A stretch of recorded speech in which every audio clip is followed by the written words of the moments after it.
Kia ora whanau, welcome back. Wellness Wednesday with me. I'm Troy from Black... Oh, hey, what's happening? You're home. Oh, Wellness Wednesday. What are we talking about tonight? Yeah, no, tonight we're talking schizophrenia. Schizophrenia. Like, that's like split personality, multiple personalities. No, Dick. But like It's this? got nothing, I know nothing to about do with split personalities. So, look, if you're not going to contribute to this in a sensible way, look, just go and make us a cup of coffee, and I'll carry on with this. I'll go and I've make got the us script here, so I'll I'll carry on with this. These guys, they haven't got all day to... sorry, Fano. I'm sit here waiting for you. So go and make a coffee. All right? Cool. Right, so sorry about that, whanau. So kia ora whanau, welcome back. Wellness Wednesday with me. I'm Troy from Black Dog Survivors and Support Riders, and welcome back to the Black Dog Lounge. Tonight we're talking schizophrenia, and we're going to bust some of the myths associated with schizophrenia as a part of our mini-series where we're exploring some of the common mental health challenges facing New Zealand. So, like my mate, go and make yourself a coffee, and we'll see you back here really soon. Kia ora.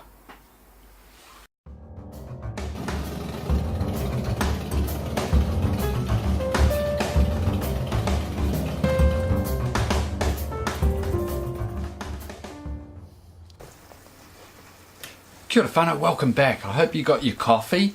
This is going to be part one of, I'm not sure how many parts, exploring schizophrenia. Now, I've got Uncle Wikipedia here in front of me, so I'm just going to be looking over at that from time to time. Now, schizophrenia, according to Wikipedia, is described as a mental disorder.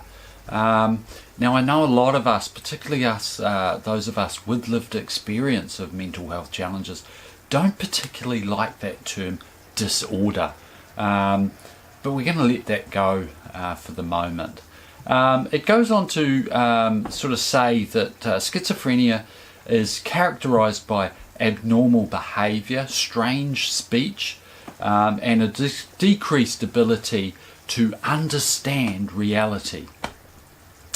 It then suggests that other symptoms may include false beliefs, unclear or confused thinking, hearing voices that do not exist, reduced social engagement and emotional expression, and a lack of motivation. And people with schizophrenia often experience additional mental health problems such as anxiety, depression.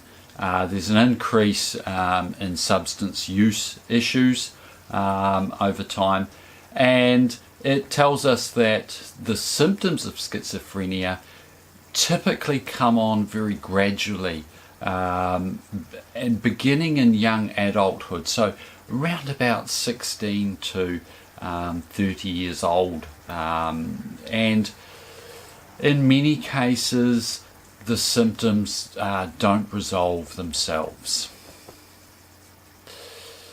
But what's the reality of schizophrenia? And let's talk about hallucinations for a few minutes.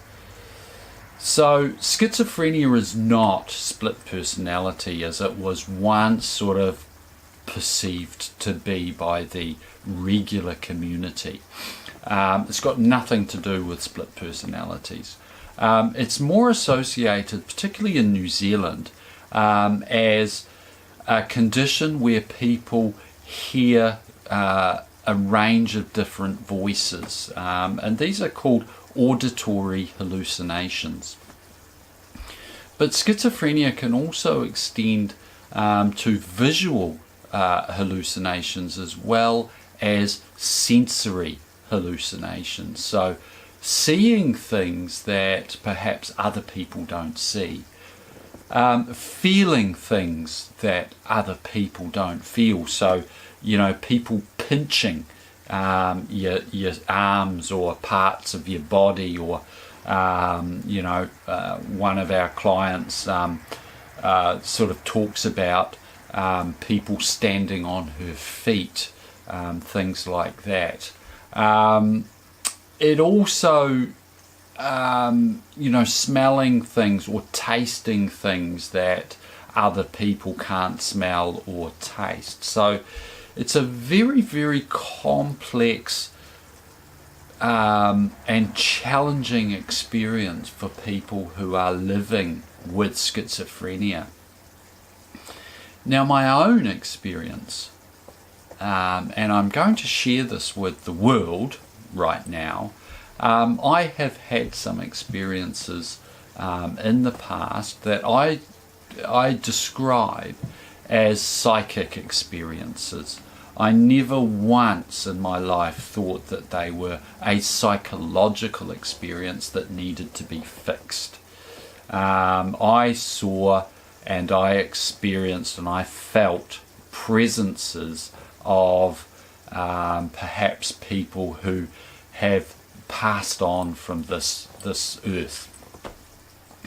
And they were very, very real, very, very clear visions for me. And when I did some further investigation into them, I actually found that what I was seeing, what I was experiencing was actually backed up by some historical events that took place in the environments in which I was living.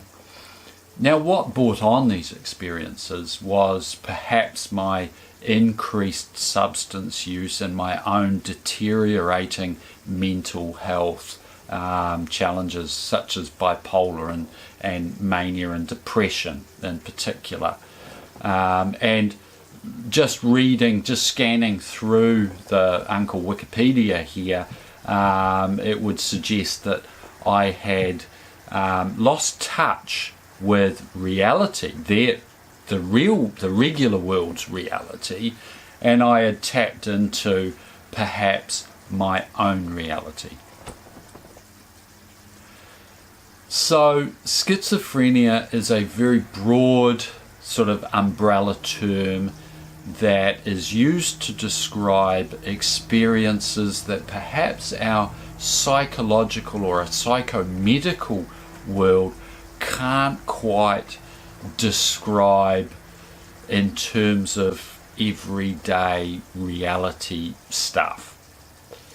And it ranges from, as I say, auditory hallucinations, so hearing things that other people in the room, if there were other people in the room with you, wouldn't be able to hear. Seeing things that other people, if they were in the room with you, wouldn't ordinarily see. And experiencing sensations, whether that's taste, smell, and feeling things that other people wouldn't smell, taste, or feel in normal circumstances. And I want to talk more about the hearing voices experience, and I also want to talk more about the visual experiences that I have had and that I've spoken to a lot of my clients about over the last 9 years since I've been working in mental health. And I want us to understand as a community how challenging it can be when we're told not to engage, when we're told that it's wrong, when we're told that it's not right, it's not real, and all of that sort of stuff. So next week we're going to go a little bit deeper into schizophrenia, and we're going to try and understand it from like where it comes from, what are some of the possible causes of schizophrenia in people and in our community. What are some of the challenging aspects of schizophrenia? And we're going to talk about the difference between, I suppose, command hallucinations and passive hallucinations. And we're going to talk maybe in part 3 of this little mini-series, we're going to talk a little bit about some of the strategies that I know work in certain situations, and they're very, very they're really interesting strategies, and I learned these off a very, very incredible man called Ron Coleman, who came out to New Zealand. I was lucky enough, right in the early days of my work in mental health, about 9 years ago. I was lucky enough to meet with Ron Coleman and to hear his experience. So I'll try and find a video, and I'll try and work out how to link that video to Ron Coleman, or to a website associated with Ron Coleman, because he has a fascinating story, and it's a story of hope for people who live with schizophrenia. So I'll try and link that in the description below for you all if you're interested in exploring it further. So that's all I'm going to share on schizophrenia tonight. I wanted to keep it brief. I'm trying to keep these down under the 10-minute mark for you all, which is just enough time to chug back a really, really nice cup of coffee. I've already had mine tonight. I'm a little bit wired right now, and I can hear the dinner bubbling in the background, and it smells divine. So anyway, that's been Wellness Wednesday. I've been Troy. To all the viewers, and I met a viewer just this week, and I want to say a big shout out to a person who lives not far away. You know who you are. I really enjoyed sharing lunch with you the other day, quite by chance. I hope you're doing well, and please feel free to drop a comment in the comments box below. Anyway, that's been Wellness Wednesday. I've been Troy. I still think you guys are fantastic, and I really hope that you have an awesome rest of the week. So please take care out there if you are riding. Oh, and I've got some great news about Piglet. That's coming up. DIY Disasters with me, Troy. That'll be coming up over the next couple of weeks. So look after yourselves. Much love. See you next week.